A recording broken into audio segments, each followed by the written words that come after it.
قندی بای؟ اما مرحمت همین ده هوایی منو کلش 23 گرادوس در بیرون هوا گرد خونه به یک رو دیگه اکسپریمنت کردیم من با گراندین کسانی که خواهشمندی مثال بالای خانه خودش من کومور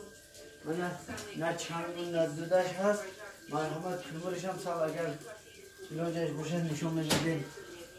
به میزاجم مرحمت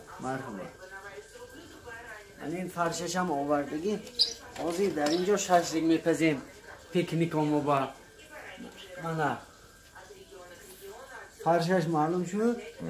من همیش آزی این فرش گرفته در اینجا سیخ کباب میپزیم یا آدم ها دود میکنن دود نکنن اینا من اینترنت میپرم مردم ایدون پیش دوام باشه